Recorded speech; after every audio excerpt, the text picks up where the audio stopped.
आज का मेरा विषय वस्तु है समास, और इस समास से हमें 4 नंबर का प्रश्न रहेगा।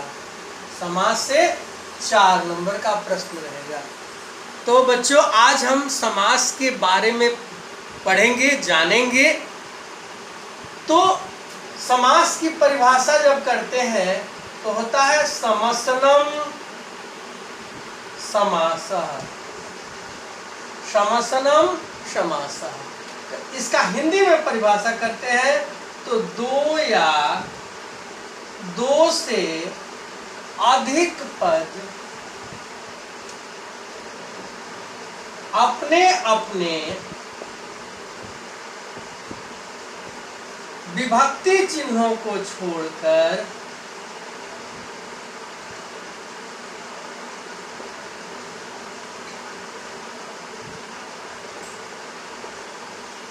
एक पद बन जाते हैं, उसे समास कहते हैं। पुनः ध्यान देंगे, दो या दो से अधिक पद अपने अपने विभक्ति चिन्हों को छोड़कर एक पद बन जाते हैं, उसे समास कहते हैं। ठीक है। अब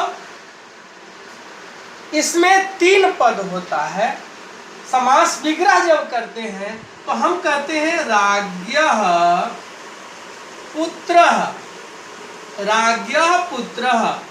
इसको हम कहते हैं पूर्व पद, इसको कहते हैं उत्तर पद, और जो नया पद बनता है उसको कहते हैं हम समस्त पद।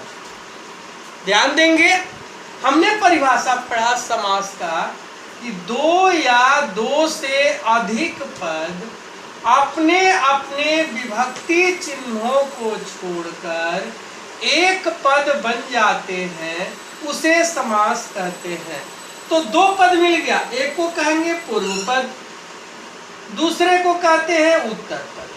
अब राज्ञः जो है वह पंचमी षष्ठी एक वचन है, पंचमी षष्ठी एक वचन है, तो यह मूल रूप में आता है तो होता है राजन।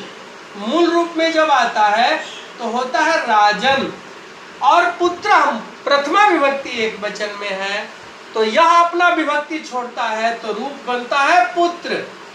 अब हम आपको बताए हैं कि जब 2 शब्दों के बीच में यदि हलंत शब्द आ जाए तो उस हलंत का कोई अस्तित्व नहीं होता। यानी व्यंजन यदि हलंत युक्त हो जाए तो हलंत का मतलब हो गया कि उसमें स्वर की मात्रा नहीं है। तो पुनः आप लोगों से मैं बताऊं कि जब कोई भी व्यंजन में हलंत लग जाता है तो वह व्यंजन स्वर विहीन हो जाता है, और बिना स्वर के किसी भी व्यंजन का अस्तित्व नहीं होता। तो इसको हम मिटा देते हैं। मिटाते हैं तो क्या बनता है? राजपुत्र। तो इसको हम पूरा एक साथ जोड़कर लिखते हैं राजपुत्र, और इसी को हम समस्त पद या समास कहते हैं। समास की परिभाषा क्लियर कि 2 या 2 से अधिक पद अपने अपने विभक्ति चिन्हों को छोड़कर एक पद बन जाते हैं, उसे समास कहते हैं। जैसे राज्ञः पुत्रः, राज्ञः पूर्व पद और पुत्रः उत्तर पद। 2 पद मिल गया, और जो नया पद बनता है वह होता है समस्त पद, और उसी को हम कहते हैं समास। अब हम आपको बताएं कि समास के 4 भेद होते हैं। पहला, समास के 4 भेद। पहला, अव्ययी भाव समास। दूसरा, तत्पुरुष समास। अब आपको बता दें कि तत्पुरुष समास के उपभेद होते हैं। तो वो होता है कर्मधारय, दूसरा द्विगु, तीसरा उपपद और चौथा नैव समास। ये चार। अब इसके तीसरे भेद में आते हैं तो होता है द्वंद्व समास और चौथा बहुव्रीहि समास। ठीक है, अब एक बार पुनः ध्यान देंगे। समास के कितने भेद? समास के चार भेद। पहला अव्ययी भाव समास, दूसरा तत्पुरुष समास। तत्पुरुष समास के उपभेद हो गए जिसे हमें नहीं पढ़ना है, इस एग्जामिनेशन में हमें नहीं पढ़ना है, यानी कर्मधारय नहीं पढ़ना, द्विगु नहीं पढ़ना है, उपपद नहीं पढ़ना है और नैव समास नहीं पढ़ना है। क्लियर? यानी कर्मधारय, द्विगु, उपपद और नैव आपको नहीं पढ़ना है। पढ़ना है अव्ययी भाव समास, तत्पुरुष समास, द्वंद्व समास और बहुव्रीहि समास। ये चार समास से 4 नंबर का प्रश्न रहेगा। पहला अव्ययी भाव, दूसरा तत्पुरुष। ये चारों आपको पढ़ना नहीं है, यानी ये कट हो गया, ये कट हो गया, ये कट, ये कट, यानी ये चारों नहीं पढ़ना है। द्वंद्व समास और बहुव्रीहि समास। अब पुनः आपको हम ले चलते हैं अव्ययी भाव समास पर। स्टार्ट। अब आते हैं अव्ययी भाव समास।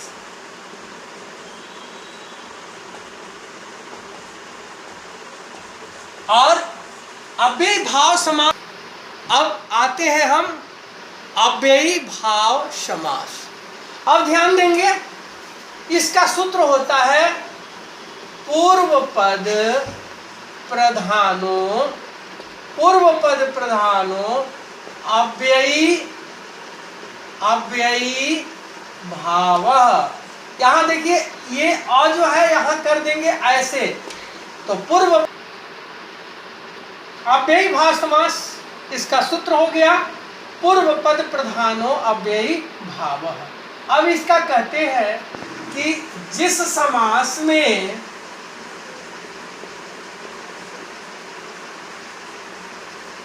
पूर्व पद प्रधान हो,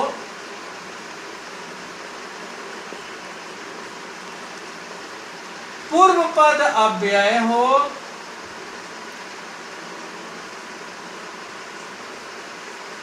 और समस्त पद नपुंसक लिंग में हो, वह अव्ययी भाव समास कहलाता है। ठीक है, ध्यान देंगे कि जिस समास में पूर्व पद प्रधान हो, पूर्व पद अव्यय हो और समस्त पद नपुंसक लिंग में हो, वह अव्ययी भाव समास कहलाता है। अब ध्यान देंगे, एक बार पुनः ध्यान दे दें कि जिस समास में पूर्व पद प्रधान हो, पूर्व पद अव्यय हो और समस्त पद नपुंसक लिंग में हो, वह अव्ययी भाव समास कहलाता है।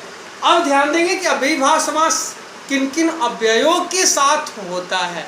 अव्ययी भाव समास किन किन अव्ययों के साथ होता है, तो लिखिए अव्ययी भाव समास, लिखेंगे अव्ययी भाव समास निम्न अव्ययों के साथ होता है। पहला अव्यय है उप, उप के लिए हम लिखते हैं समीपम, और जो उत्तर पद होता है उस उत्तर पद में हम लगाते हैं षष्ठी विभक्ति। अब ध्यान देंगे कि कभी भी षष्ठी विभक्ति कैसे जल्दी बना दें। यदि किसी शब्द का अंत अ से हो तो स्य जोड़ देंगे, आ से हो तो याह जोड़ देंगे, ई से हो तो एह जोड़ देंगे, और उ से हो तो ओ जोड़ देंगे। षष्ठी विभक्ति एक वचन का रूप बन जाता है। जैसे हम कहें उपनगरम, ठीक है, उपनगरम, विग्रह करेंगे तो ये वाला पद इधर और ये पद इधर। अब उप के लिए लिखते हैं हम समीपम, उप के लिए क्या लिखते हैं? समीपम। और नगर में लगाएंगे षष्ठी विभक्ति, तो नगर अ से अंत हो रहा है तो स्य हो जाएगा, तो होता है नगरस्य, नगरस्य समीपम। उसी तरह हम कहेंगे उपकृष्णम, उपकृष्णम, तो क्या होगा? कृष्णस्य, कृष्णस्य समीपम, उपकृष्णम, कृष्णस्य समीपम। अब यदि हम कहेंगे उपगंगम, तो इसका मूल शब्द गंगा होता है, तो आ है तो या होता है, तो हो जाएगा गंगायाः समीपम, गंगायाः समीपम। यदि हम कहेंगे उप यमुनम, तो हो जाएगा यमुनायाः समीपम। उसी तरह कहेंगे उपगुरु, तो हो जाएगा गुरोः समीपम। बस, थैंक यू। आज मेरा इतना ही क्लास। आगे के क्लास में आप लोगों को इसका और अव्यय हम समझाएंगे और बताएंगे। आप लोग घर पर इसका अध्ययन करेंगे। बहुत बहुत धन्यवाद। Thank you.